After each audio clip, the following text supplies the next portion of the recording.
Ladies and gentlemen, today we're going to be doing a spoiler review for The Walking Dead Season 1, Episode 1, which is titled Years. So of course, the episode is now officially released for everyone, so I can actually talk about spoilers, and there's so many things that I want to talk about. I'm recording this actually directly after watching it for the first time at an early screening event, which I was lucky enough to attend, but of course I have to wait a few days to actually post this. I will still be doing a reaction video to the episode 1. Of course, it's not going to be my first time watching, but I thought I might as well record one anyways, because I'm going to be doing one for episodes 2, 3, 4, 5, and 6, so why not? Of course, the reactions for episodes 2 through 6 will be my first time watches for all those episodes. It's just episode 1's reaction that will not be a first time watching. But without further ado, let's just get right to it. So of course, if you watched my spoiler-free review, you guys would already know I love this episode. I thought it was fantastic. One of the best episodes The Walking Dead has ever done. Not exaggerating when I say that. It's probably in the top 20 of all time. I mentioned how much it feels like a movie, how incredible the writing was, the dialogue, the acting, the action scenes, like everything was so well done.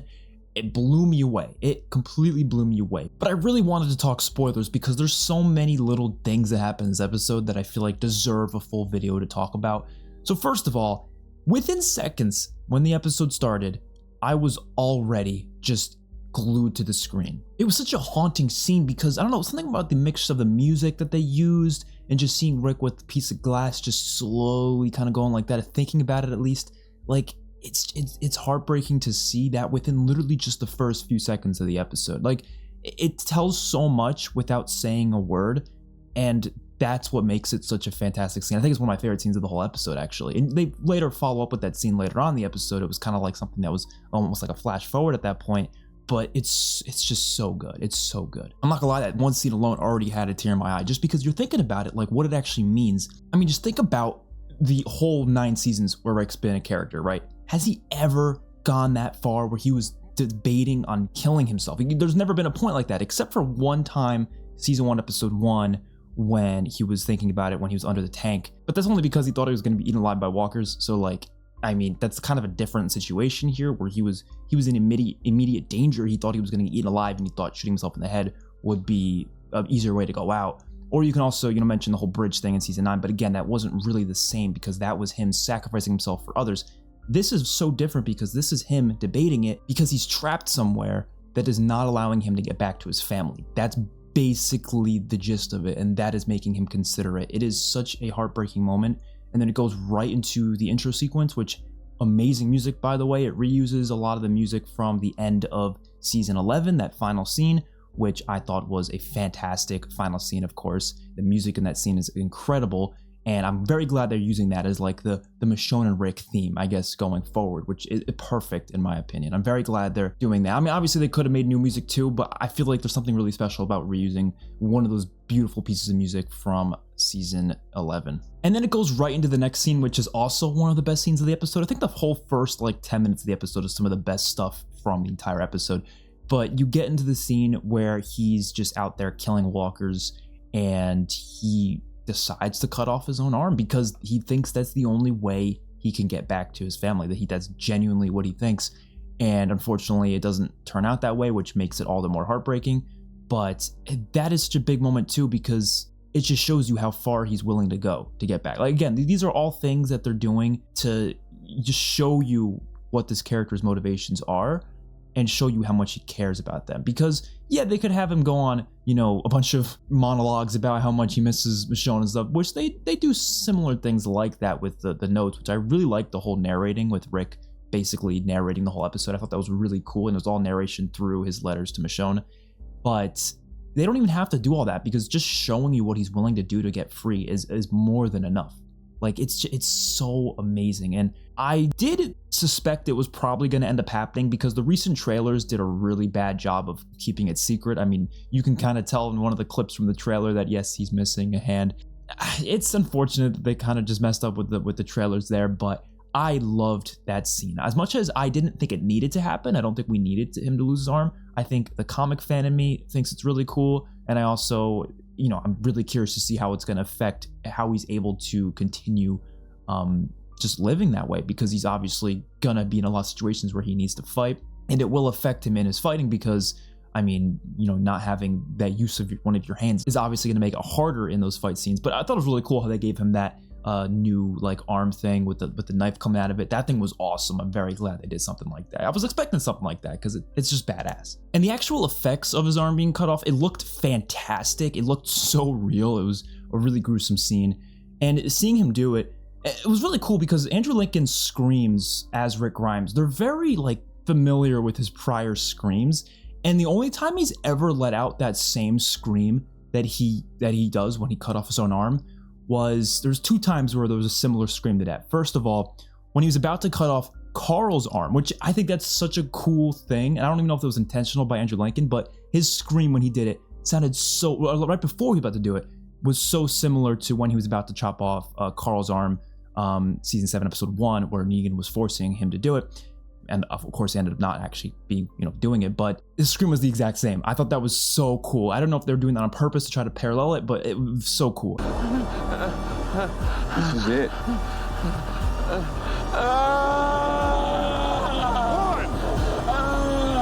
And when he actually chopped it off, he then screamed again, and that scream was very similar to the scream from season 9, episode 5, or I guess, yeah, season 9, episode 5, when he was trying to free himself when he was stabbed by the rebar.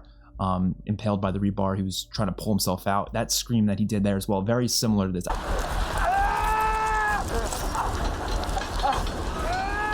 Stuff like that's just so fucking cool. Like, again, I don't know if it's intentional, but like, such a good actor that he's able to do that. He's able to, keep his screams the exact same as he did in previous seasons. And then of course he gets captured again, and we get these really cool dream sequences with Rick and Michonne. They did 3 different scenes like this in the episode, I believe. And it's basically like, I guess, an alternate reality type thing. Of course, it's, all dreams where Rick and Michonne are meeting each other at a park, and it's a world with no zombie apocalypse. So those were really nice scenes. It was some of the only scenes with Michonne in the episode, which we'll talk about that a bit later, but I was very surprised that Michonne was barely in the episode. And I really didn't want to talk about that too much in my spoiler-free review because I don't want to make people think that Michonne was barely in the episode, which she was, but I don't want to spoil that aspect. But I had to mention, okay, it's not really her episode. Like, this is Rick's episode completely, which I think episode 2 is going to be Michonne's episode. I think that's going to be, basically all about her leading up until what ends up happening at the end of this episode. But she was in those scenes, and she was really great. I really liked those scenes. It was just really cool to see just them just talking. And a lot of it was just meant to show, again, Rick is just constantly thinking about her. That's literally all he's got in his mind is Michonne. I love those scenes. I think they were fantastically fitting, and again, it was just nice to see Michonne there. But then we get into some of the other stuff in this episode. So first of all, the episode goes by really fast in terms of its pacing. There's a lot of things they cover, but they still cover it in a way that feels not too fast, if you know what I mean. It's covering so much time. That's why the episode's called Years, because it's covering different years of time. But they still have enough time to let some of those scenes breathe. It's not like the scenes are just shooting by. There's a lot of great scenes, a lot of great dialogue scenes. Some of the best scenes, of course, are between Rick, Donald, and Thorne, which are 3 of the main characters of this episode, really. Of course, Donald Okafor, I believe is his name, played by Craig Tate. And then you have Thorne, played by Leslie Ann Brandt. And I really liked those 2 characters. I mentioned that in my spoiler-free review, but I like the whole plan they basically had. At least Donald was mentioning this, that he wants to basically overthrow CRM in a very peaceful and in a way that really no one realizes. Not like an overthrowing of okay, let's kill the leader and take over, but he meant we're gonna try to get some people into higher positions like Rick and Thorne because he believes they're good people and they should be leaders. He's going to try to get them into higher positions so eventually they could become leaders and change things around that place. That's basically what he was trying to do. He doesn't want to overthrow it by killing people. He doesn't want to overthrow it by, doing some massive protest that gets him killed. He doesn't want to do any of that. He just wants to do it in a very peaceful, a way that no one realizes, a way that no one could even fathom that it happens. And it would make it a lot easier, and also make it so no one's really going to get hurt in the process.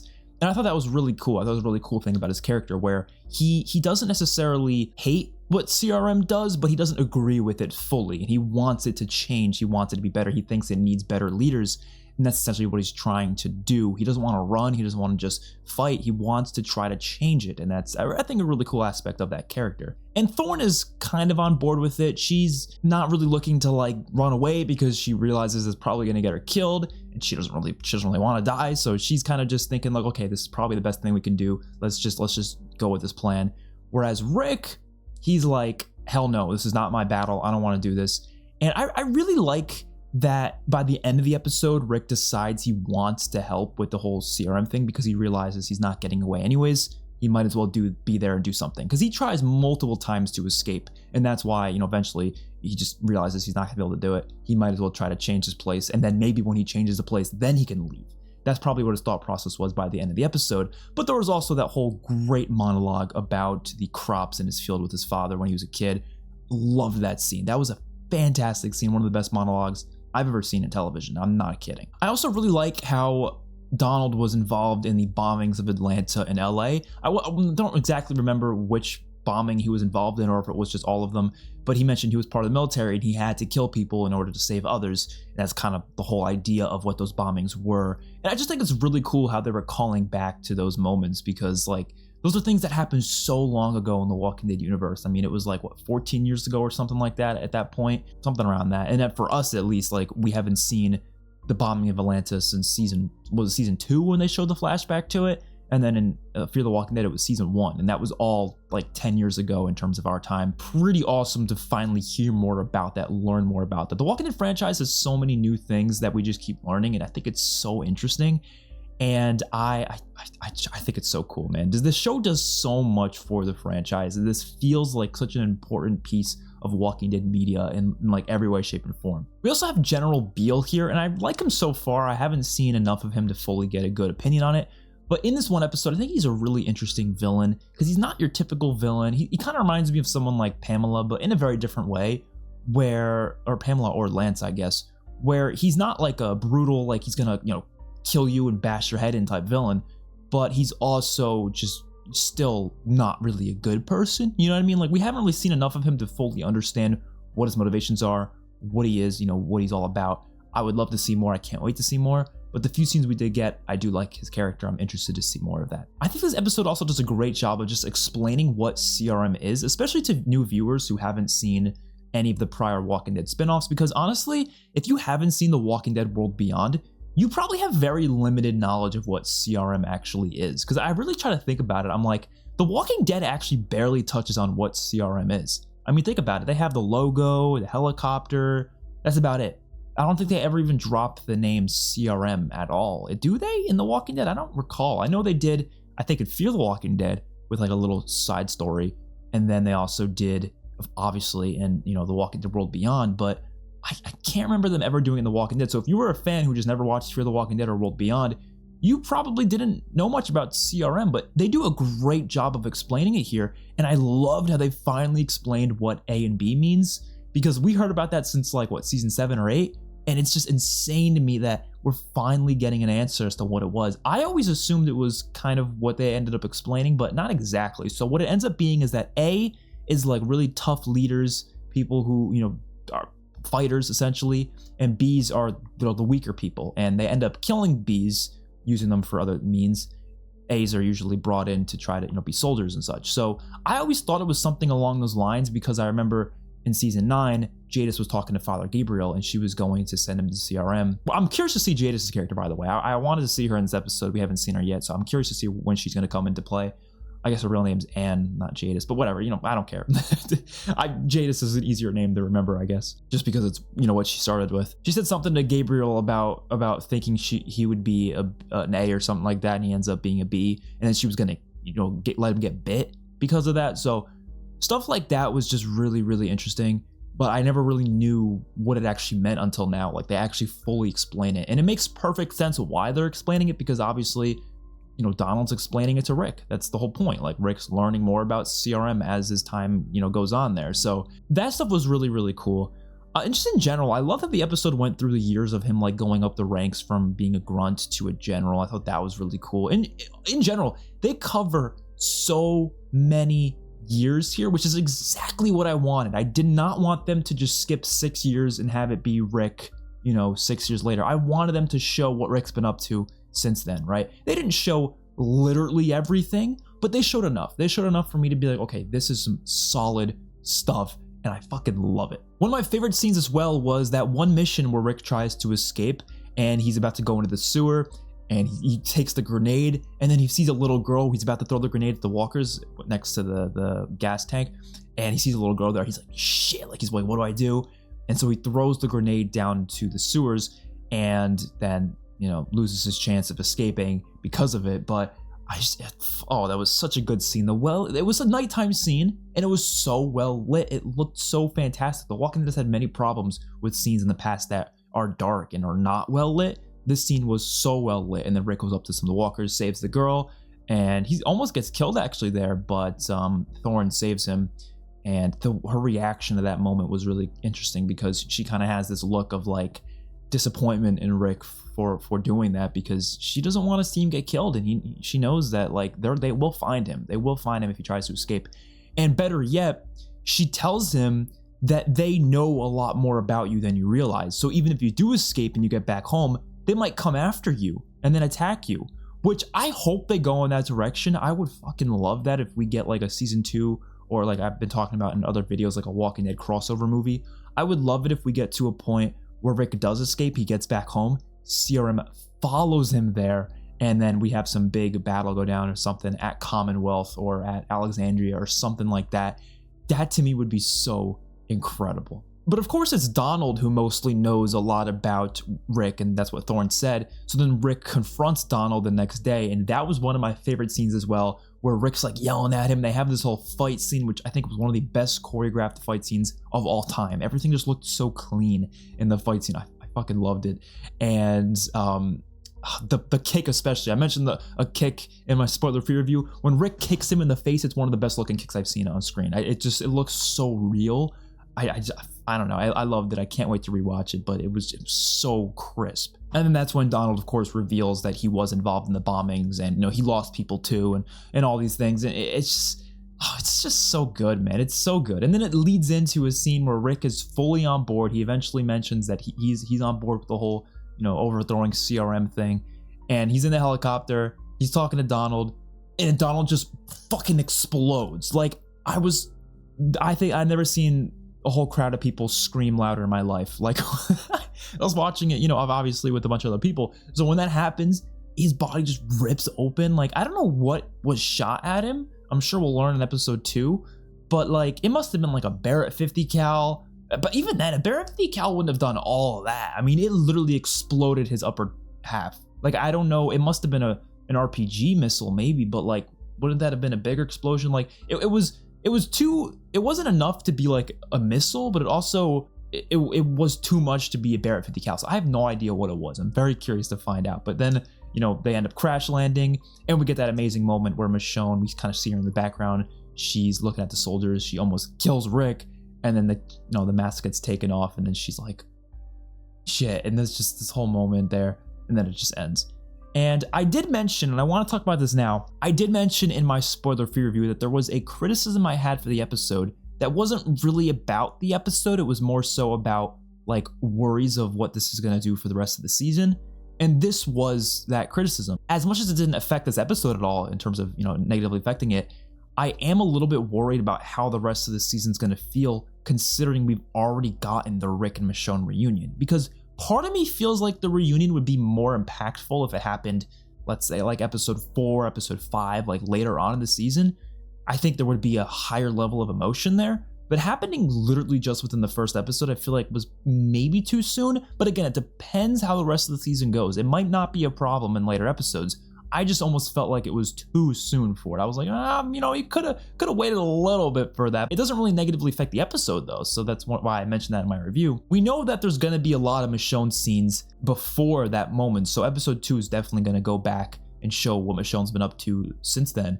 And I'm curious if it's gonna end episode 2 with her getting to that same point, which would mean that we only have 2 episodes of them being apart from each other, and then episode 3 would be just them being together, which that would be interesting, but like I have no idea how that's going to work, because there's more scenes in the trailer where Rick is with CRM, so I wonder how that's going to go. Is he going to return back to CRM or something and maybe try to like take them out from the inside while Michonne's still helping? Because I'm assuming Michonne's people, they probably were attacked by CRM, and then they probably then decided to fight back. That's probably what happened, something along those lines, and that's why they were fighting back there. They were shooting down the helicopter. So I don't know. I wonder if Michonne also knew that Rick was with CRM. Like, that's another question I have. I have no idea. I don't know, man. There's so many questions I have, and I cannot wait for them to get answered in the future episodes. In general, this episode was fantastic. I loved every second of it. I had no criticisms for it, no major criticism. The set pieces were amazing. Every scene just blew me away. Cannot wait for episodes 2, 3, 4, 5, and 6, which I will be doing first time watching reactions to all those episodes. Like I said, I'll still be doing a reaction episode 1. It's just going to be my second time watching instead of my first time watching. So hopefully you guys enjoyed. Let me know your thoughts in the comment section down below. I will see you guys all in my next one. Peace out.